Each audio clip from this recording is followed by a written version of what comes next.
So I've been using the ULX for quite a while now. Normally I start off and say how awesome this mouse is and why you should actually watch this video, but in these days I just don't think that this mouse makes a lot of sense. The market has been absolutely flooded by Chinese mice with insane quality that are just as light, if not even lighter than this. So maybe you should just stick around and see which mouse you should get instead of spending over $200 on this thing. But before we get into that, I do want to mention that only about 12% of you guys actually subscribe to the channel. So if you're still watching all my videos, make sure to subscribe and hit the bell as well to be notified for any other upcoming reviews. And despite there not really being a disclaimer, I do want to mention that this mouse was not sent out to me, and this will as always be a completely unbiased opinion about the product. So for some of these first orders, as a sorry to us, they did actually provide some grips. Not everybody did receive these, but if you're really lucky, you did not receive these, because these are complete hot garbage. They are like ever so slightly adjusted stock GPX grips basically, and probably just one of the single worst grips that I've ever seen in my entire life. Now, of course, there will be some people out there enjoying these, but I'm saying that in the current enthusiast market, and especially with a $200 mouse, these are just complete trash. You of course also do get your 4K dongle that also will be compatible for 8K as well, and then of course you get the mouse itself, and you do also get a wire, but I can simply not find mine, because the first thing I did when I saw that wire was put it as far away from me as possible, because it's the single most stiff cable in the entire freaking world. I could not even use the cable because my dongle wouldn't stay on my desk. That's how stiff it is, because it was just so fucking stiff that it was trying to drag the dongle off my table the entire time. And being a very popular topic with the Finalmouse ULX, I do want to touch on QC first. I personally don't have any side flex issues. I can actually stubby squeeze it and nothing really happens. But what I do, however, have is when I do move my buttons from side to side, I have this really annoying grinding. It is probably the plunger of the mouse activation switch that actually grinds upon the inner structure, because I've seen people put band-aids in there or aluminum tape or lubing it just to get that grinding away. But having that in a stock condition at over $200, it's just absolutely insane. It just feels really cheap. Like, I'm saying that this mouse in hand feels more cheap than this $23 Chinese mouse. So for those of you who don't know, this is the VXE R1. It also comes in an SE version. I have the Pro version, but they're the same exact shell structure and everything like that. It's just different sensors, different batteries, and different switches. But the outer and inner shell is the complete same. This fucking R1 that I have, for example, that you could do a base cut on, it's 40 grams.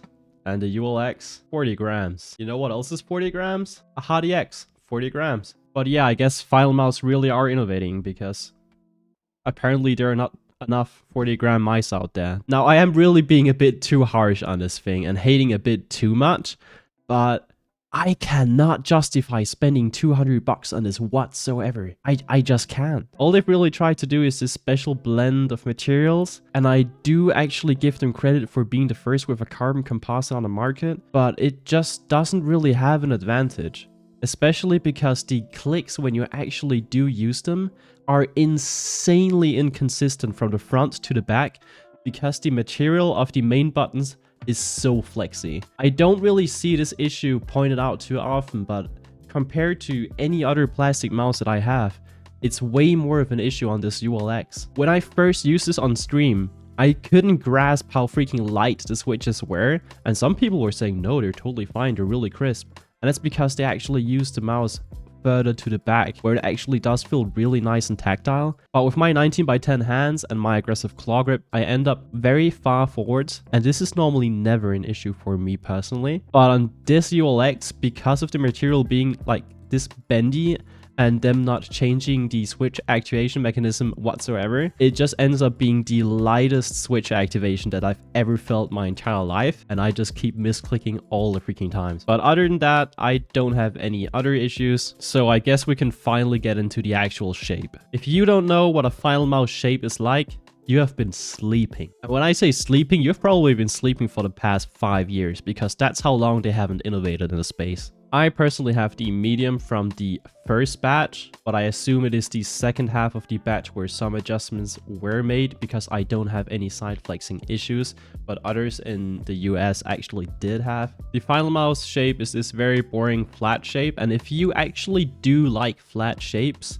they have 3 sizes to choose from. So you're in for a treat in that regards, but we're gonna get into that a bit more later. I personally am a huge hater of this shape. It is very uninspiring. It is not great at anything except for fingertip grip. It is not exceptional for a claw grip whatsoever, and there are a billion other different claw grip focus shapes out there. So if you do play a claw grip, I would definitely look into any other claw focus shape, unless you just happen to really want a flat shape, because then I would actually still recommend you getting a different mouse. The medium size is very much a medium. It is not a medium even by today's standards. It's really not that big. Even my Hardy S Plus feels way more full in shape and overall size. But yeah, as already said, if you do play a fingertip grip, I can highly recommend this shape. Especially the small variant of this Finalmouse shape is what really drove a huge fingertip grip community and pushed towards those lighter weights as well. Because back when the Cape Town actually released, which was the first small Finalmouse shape,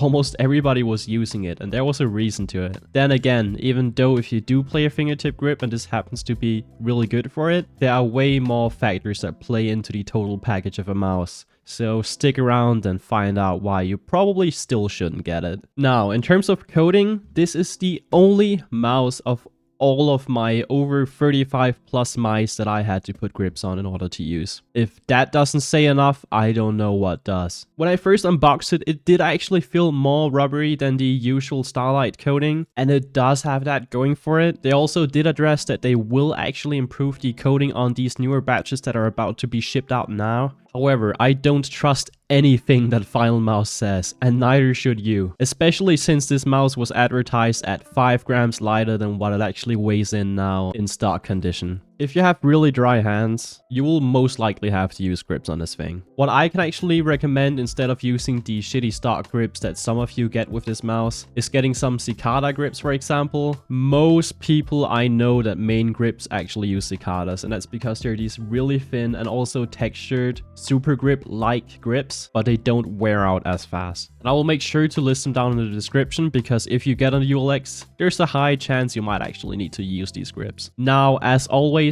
I can already see the comments that people don't have issues with this coating at all. Just remember, this is my review, not a review for everybody, and I'm going off of my personal experience. And since I already know what else you're gonna comment, no, side holes are not an excuse for a bad coating. Side holes don't give you an exceptional grip. I actually definitely prefer the side holes on the ULX compared to the B-Stacks. But for those of you who keep saying, oh, just use grips if the coating is shit, if we don't push for better products, we will never get better products. You're just trying to fix an issue from a company that sells a mouse for $200 yourself. You're just trying to make excuses for you feeling bad for spending that much money on a mouse that is just objectively flawed. So what we actually do have to do is say, hey, this coating is pretty bad. You should probably make a better one. And if there are so many haters of side holes, why not just make 2 versions, one with solid size, one with holes? And instead of trying to punch holes through the entire structures like it's 2018, how about you do a different base design? Because you can cut out almost anything in a base and the mouse will still be rock fucking solid. Or you could pull off a 200 IQ move and use the PCB as an internal structure so that it's really rigid. But the thing is, Finalmouse are just too comfortable with where they at, so they just don't try to innovate. I guess they didn't do enough free thinking. Anyway, when it comes to the buttons, other than my really annoying mouse 1 and mouse 2 grinds that I have, the clicks do feel insanely good when you're actually on top of the plunger or even a bit too far down. But if you go too far forward, the clicks will be insanely light. Light to the point that if you move your mouse, you will accidentally click at like a 30% chance. I barely have any pre-travel, there is some post-travel, but in-game everything feels okay. As per usual with Finalmouse, the side buttons are really good, and this time around their scroll is actually straight and it feels pretty nice. I don't personally have an issue with the texture of this metal scroll wheel. I did see many people kind of hating on it for slipping around on it. I could see this being an issue if you're a bit more of a greaseball or if you really sweat a lot with your hands, actually. But I personally didn't have any issues using the scroll. It sounds fine, and the mouse free is definitely nice and spammable. Now, one of the most awesome things on this mouse is that the bottom is actually flat. So these are not the stock skates whatsoever. Usually the stock skates are these 4-corner skates like you know them from Finalmouse. But since the bottom is flat, I put on these Pulsar X2 skates, and I'm saying that extra loud so you can all hear it. Pulsar X2 skates. Don't ask me in the comments.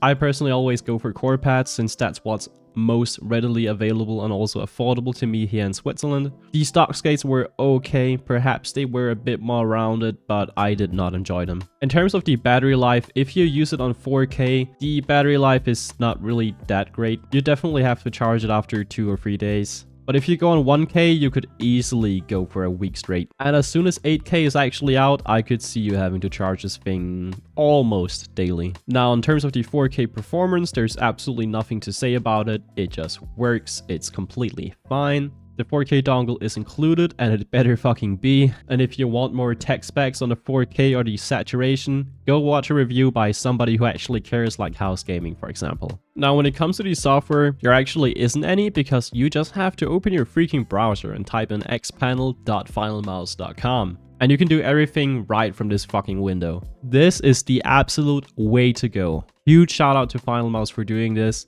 I know hiring developers is expensive, but if you actually care a bit about your product, you should 100% be doing this. From here, you can set your DPI, your polling rate, with 8K being available soon, your liftoff distance, motion sync, change the appearance of the dongle LED, and also update your firmware. Hands down, this is the best mouse configuration tool solution I've ever seen in my entire life. I guess a good part of the $189 are going into the development expenses. Now, when it comes to my personal opinion about this mouse, I think you've heard enough. If you are looking for a similarly sized mouse, I can highly recommend looking out for the Beast X, which is a magnesium mouse that weighs in the exact same as the ULX. It is almost a carbon copy of the Finalmouse. And at around $140, I cannot see a reason why you wouldn't want to get this over the ULX. The overall click experience is way better than on the ULX for me personally. I barely have any difference going from front to back, especially compared to this ULX. I have no switch grinding or anything, it just feels insanely solid on my Beast X. The stock skate experience is way better since you get several types of skates to choose from inside the box. And I'm not saying this to shill off my 10% commission affiliate code. I'm saying this because if I were to buy a mouse and had to choose between these two, I would take the Beast X any day of the week. And if you actually want a small Finalmouse, there's now a Beast X Mini with even more improvements, way more colors to choose from that look freaking insane, tons of designs, and again, it's way cheaper than a ULX. And you know what the best part is? You don't have to wait half a year to actually get your mouse. And what's even more funny is that Finalmouse initially said that the ULX was gonna be 29 grams. And no, they're not even talking about their small one, with also stating that it is a full-size mouse. So yeah, I just don't know how Finalmouse fans can still cope with all of the lies and this insanely high price with a product that eventually comes out 10 grams heavier than actually advertised. And don't worry, they did actually adjust their advertising to match the weight of the mouse better. So yeah, I simply don't know what to say anymore. If you really want a fingertip grip mouse, I would definitely recommend the HDX shape from G-Wolfs. This is now being updated with a completely new model that I have in hand here. It uses completely new switches that are so much better than the Zippy switches that they were using before. The switches that they actually use now in the new HDX are the HCN HK switches. These are a new switch that will be very popular in the community because they lie right between the TTC Golds and the Blue Shell Pink Dots from Huano. And also the HDX, because it uses PCB structure to actually support the shell, it is so insanely solid. Yeah, like Stubby could actually try to murder this thing and it wouldn't flex. And the best part about this thing is it's the 4K model and it's under 40 grams. But the 4K model is indeed a bit overpriced as well, especially since this is a plastic mouse. But other than that, I definitely want to mention that G-Wolf's customer support is not the best in the entire world. I have definitely seen people having some issues with them. I personally have never had an issue with a G-Wolf's mouse. But since your 4K model is pretty overpriced and I don't personally care about 4K that much, if you actually do use a discount code like my code JQ, you get $10 off. So you could get the Ace model in any of their new color variants for $100. So that is half the fucking price of the ULX. And the best thing about it is it will be shipped the next fucking day, and you won't have to wait for a new batch to drop just to get it delivered 3 months later, aka continuous production, at least the way that Finalmouse interprets it. And also, before you say, oh man, but the Finalmouse will support 8K, guess what? This has been upgraded with a huge ass antenna on the PCB, a completely new dongle that also supports 8K, and the firmware update for that 8K will be out at any time very soon. And if you're on a really tight budget, there are so many really cheap and really good Chinese mice out there. This one, for example, is the R1 by VXE, aka VGN. They come in 2 colors, white and black, and they range from $23 all the way up to $45, depending on what you actually want. The $23 version is a modified 3335 sensor that they call the 3395 SE. Stubby actually has that mouse and he's been enjoying it a fuck ton despite absolutely ruining the sidewall of it. No way. But with some slight mods like a battery mod, cutting the shell up a bit, at $23, this mouse weighs the same exact as a ULX. It's bigger, it can support a claw grip, you can even palm grip this thing if you'd actually want to. And being an X2 medium / Sora type shape, kind of a mix between both, this is going to be an insanely popular mouse in the community. Now, to the conclusion, who is this mouse actually for? If you're a Finalmouse shill, get this mouse, because nothing else will be good enough for you. If you want a direct competitor to the ULX that is simply better and $60 cheaper and available right now in tons of different color variants and designs, get the Beast X. If you want a small Finalmouse shape, get the Beast X Mini. If you want a pure fingertip grip mouse that competes directly with all of these mice and weighs only 40 grams as well, and will also support 8K in a bit, that is made out of plastic and still insanely rigid with really nice wedges as well, get the Hardy X. Especially since the bottom on the mouse is completely flat as well and you can put any skates on it, and Viper Mini skates actually fit this thing perfectly. And you could also choose for the Ace version instead, which also has all the available color variants, but at only around $100. If you want to really cheap out and just see what mice are actually gonna be like this year, get the VXE R1 and choose the variants that you will opt for. The Pro and the Pro Max actually have a really nice rubbery coating that is perfect in my opinion, and the 2 cheaper budget versions do not have a coating, but those only range from $23 to $30. Here in Switzerland, you could go to Burger King, get a menu and a dessert, and you will pay more than for this mouse. If you want to do the same thing for the ULX, you'd have to do that 10 times. I just really hope that you can see where the mouse market is gonna go this year. These mice will make no sense very soon. Other than that, that's about it for this video. Remember to like, subscribe, and hit the bell right next to it to get notified for all my upcoming reviews. I promise I won't be ranting for 20 minutes in my next video. Peace out. No.